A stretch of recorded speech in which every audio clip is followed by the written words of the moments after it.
You're listening to Financial Advisor Marketing, the best show on the planet for financial advisors who want to get more clients without all the stress. You're about to get the real scoop on everything from lead generation to closing the deal. James is the founder of theadvisorcoach.com, where you can find an entire suite of products designed to help financial advisors grow their businesses more rapidly than ever before. Now, here is your host, James Pollard. Oh boy, do you ever feel like your day is going so well, like you're on fire, just crushing it, only to have something humble you and put you back in your place? Well, that happened to me a few days ago. Let me set the stage for you. I'm currently getting some work done on my house. I think that intelligent home upgrades and repairs are some of the best ways to simultaneously increase your home value and improve your quality of life. The job I'm doing right now involves a lot of lumber, and some of that lumber was left in my driveway. It wasn't in the middle or anything. It was off to the side, but still in the driveway enough that I felt the need to swerve around it as I was backing out of the garage. So I got in my car and started backing out into my driveway. I saw the lumber in my backup camera, and I wanted to make sure I didn't hit it. I'm a careful driver. Well, we'll see about that. You might wonder why I didn't just move the lumber. Why did I insist on driving around it? Two reasons. First, there was a lot of it and I'm lazy. Second, it seemed like it would be easy enough to just finesse my way around it. Anyway, I'm backing out very slowly, and then bam, I hear it. I hit the lumber, or so I think. I get out of my car and I start walking to the rear to see what happened. And right at that time, my wife bursts through the garage and says, "Are you okay?" And I tell her, "Yeah, I'm okay. I just hit this wood as I was backing out." Then I saw her face change. It went from shock to relief because I was okay. Thank goodness she's looking out for my well-being. And then back to shock again. After that, she points, takes her finger and just points. I follow the direction of her finger and see I didn't hit the lumber at all. Woohoo! Good for me, right? Not exactly, because I hit the garage door. More specifically, the track the garage door uses to go up and down. Oh, and the sensor too. I knocked that completely out. But the track was completely twisted 90 degrees. The entire section was just turned. Oh no, I thought to myself, just what I needed. Let me tell you, nothing quite knocks the wind out of your sails like backing into your own garage door. Now, I'll spare you all the details, but I ended up fixing it myself. I actually used an axe to knock it back into place. Yes, that's true. And I made sure everything was operational. So everything's okay. Everything works. It is a little wonky. It looks a little wonky, but it is still operational. It is fully functioning. I was having a great day up to that point. I didn't have that much work to do. I had a few financial advisors email me and give me wonderful success stories. I love when that happens. I was on top of the world. Then, ba-bam, crush, that happened. Why am I sharing this little story with you? Well, I want you to think about how I was trying to avoid one bad thing hitting the lumber and ended up having another bad thing happen. That's sort of like when financial advisors try to avoid taking risk, or they try to avoid stepping outside of their comfort zone in their marketing. They might spend months obsessing over the perfect marketing campaign, or worse, avoid any kind of campaign or outreach that feels uncomfortable. They want to avoid the lumber of potential rejection, awkward conversations, or the fear of seeming too salesy, whatever it is. They want to avoid a bad thing. But here's what happens. In trying so hard to steer clear of those small discomforts, they often end up hitting a much bigger obstacle. Stagnation, usually the case for a lot of financial advisors. It could be something else. Looking back at my situation, I would have gladly hit the lumber instead of the garage door track. I would have just booped the lumber on my tire and then stopped. Instead, I tried too hard to avoid it, and the thing I feared came upon me. That's a biblical lesson. If you get it, it's from the book of Job. It's a high-level thing we're not going to talk about in the podcast, but the thing I feared came upon me. When financial advisors play it safe, avoiding bolder, more direct marketing tactics, they miss out on real growth opportunities. Just like I thought I could carefully back around the lumber, advisors often think they can move around what really works by staying comfortable. That's a bad move, because by avoiding discomfort now, they're setting themselves up for even more discomfort in the future. This might be a cheesy little metaphor, but marketing is a lot like what happened to me. Sometimes you need to clear out the obstacles and tackle challenges head on instead of hoping everything will be okay if you inch around them. In marketing, this means taking on the risk of doing what feels uncomfortable in the moment, meaning I should have moved the darn lumber. Would it have been heavy and difficult because there was a lot of it? Yeah, but not as difficult as what happened. Not as difficult as me being embarrassed and trying to fix the garage track and taking an axe and whack, whack, whack and trying to make it functional again. So in this episode, I'm going to share 3 difficult things I think financial advisors should do to set themselves up for long-term success. These are hard things that if you do them now, you'll avoid a lot of pain later. Let's begin. Number 1, choose a niche. I say it all the time. I actually did an entire podcast episode about this in May of this year. The title is The Big Fat Problem with Niche Marketing. The gist of it is that niche marketing is difficult in the beginning, but easier in the long run. Being a generalist is easy in the beginning and progressively harder in the long run because your systems and processes begin to fall apart. One of the reasons why I constantly talk about niche marketing is because it makes marketing easier. And in my opinion, you should be looking for every advantage you can get. A LinkedIn profile tailored specifically to a niche market is going to do so much better than someone with just financial advisor in the headline. A direct mail campaign written directly to someone in a certain demographic or psychographic is going to crush compared to something sent to everyone. And truthfully, being a generalist is risky with direct mail because chances are it's not even going to be profitable if you don't have a niche. I love direct mail. I recently did an entire podcast episode about it, but the actual mailer itself is only part of the battle. You have to have a good list, and that part comes from having a clear target market. Do I expect brand new financial advisors to have their niche markets figured out on day one? Absolutely not. But they should begin thinking about potential niches right away. They should begin forming an idea, getting the gears going in their head of who they can help the most, who is most likely to benefit from their services. Just something to consider, something to think about. I also think it's okay to ease into your niche.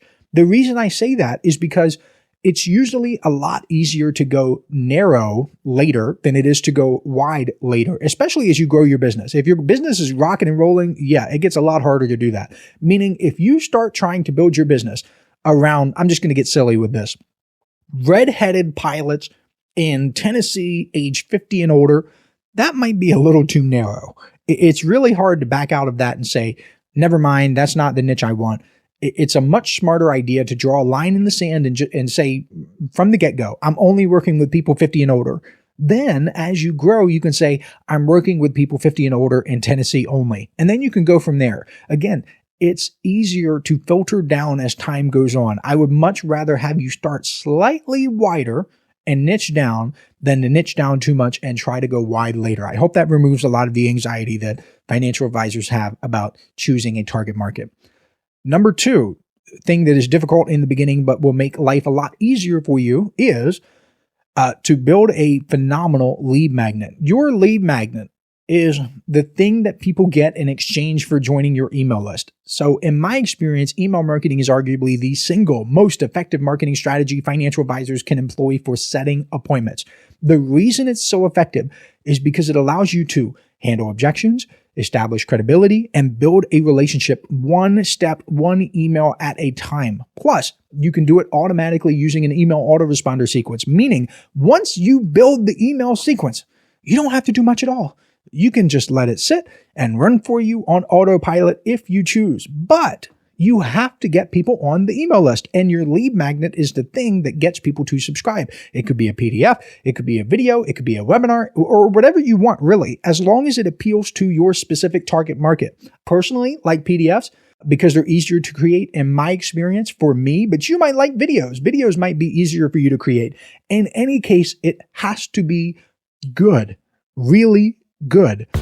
Listen up, financial advisors. This is something special I'm doing exclusively for people who listen to this podcast. If you subscribe to the Inner Circle newsletter over at theadvisorcoach.com/coaching, I will send you a collection of 7 copyright-free emails personally written by me that you can use right away to begin getting more clients. I call these my objection-busting emails because they're designed to overcome the biggest objections financial advisors face. All you have to do is send me an email letting me know you've subscribed, and I will reply back with a link where you can download them for free. I originally offered these in the May 2024 Inner Circle newsletter issue, and it was one of the most popular bonuses I've ever given away. Today, these 7 objection-busting copyright-free emails are only available to listeners of this podcast because I'm not mentioning them anywhere else. Go to theadvisorcoach.com/coaching to subscribe today. Now, back to the show.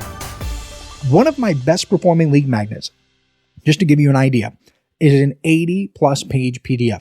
Another one of my best performing videos is nearly an hour long. The best webinar I ever did was 90 minutes long. That's not a coincidence.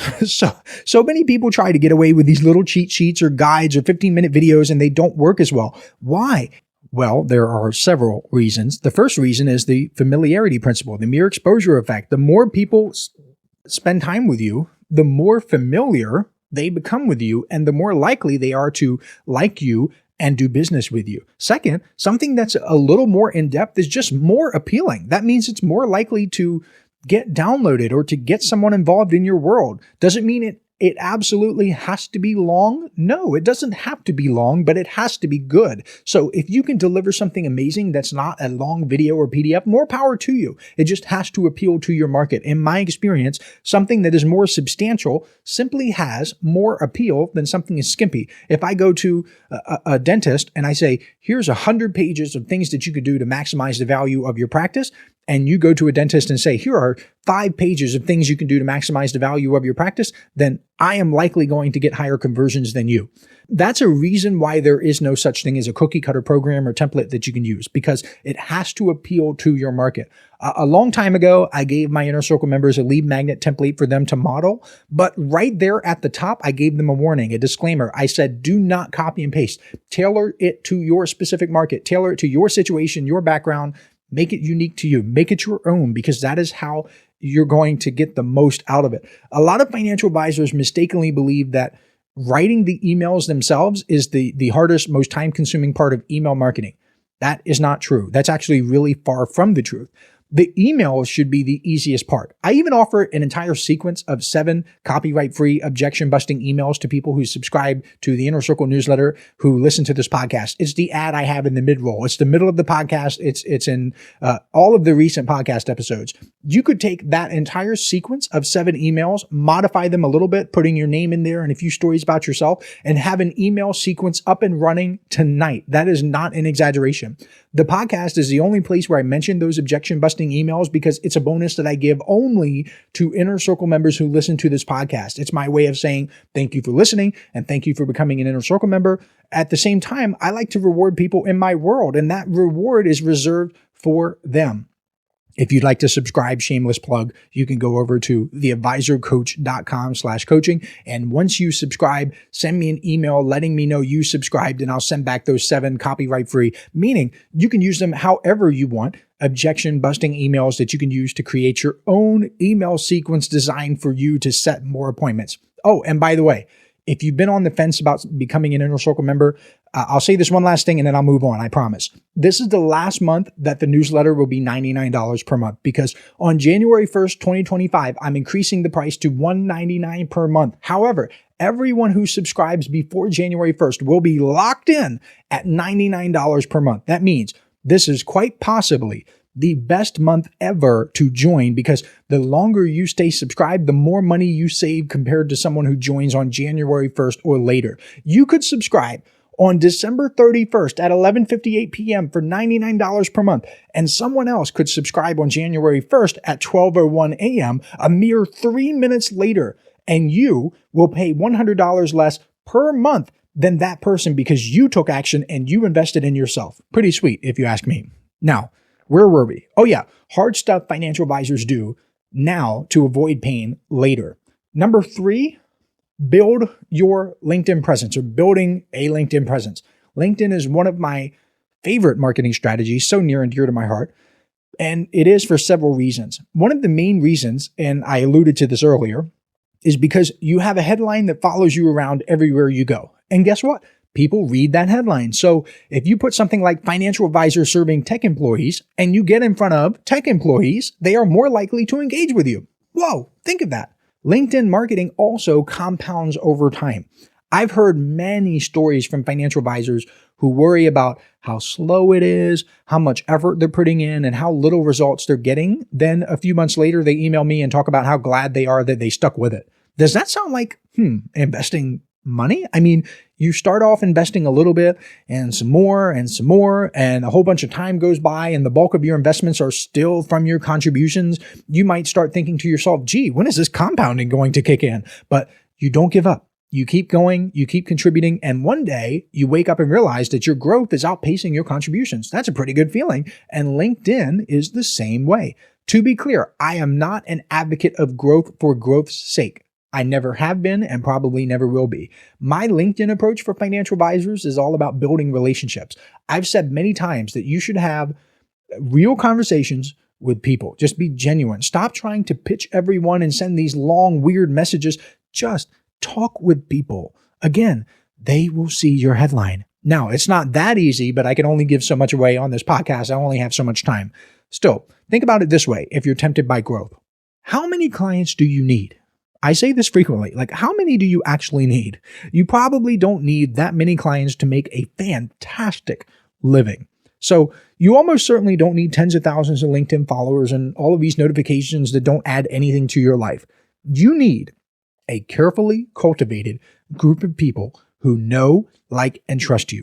You improve their lives and they improve your lives with the compensation they give you. That's how it's supposed to go. That's the backbone of a capitalistic society.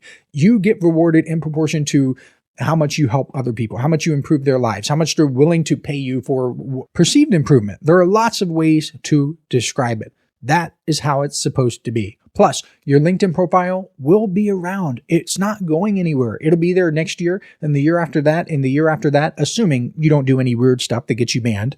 Start building now. You'd be surprised at how many times people reach out to financial advisors and say things like, I've been following you for months. And that's the kind of compound interest I'm talking about.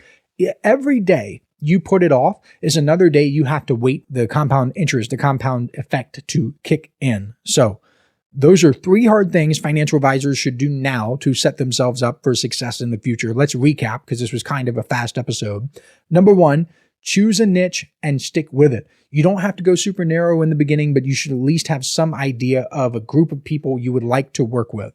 Number 2, create a lead magnet that stands out in the crowded marketplace. I mean this sincerely. If you present your lead magnet to people in your audience, the response you're looking for is, where can I get that? They must want to get it because if you can nail your lead magnet, here's a high level tip for you.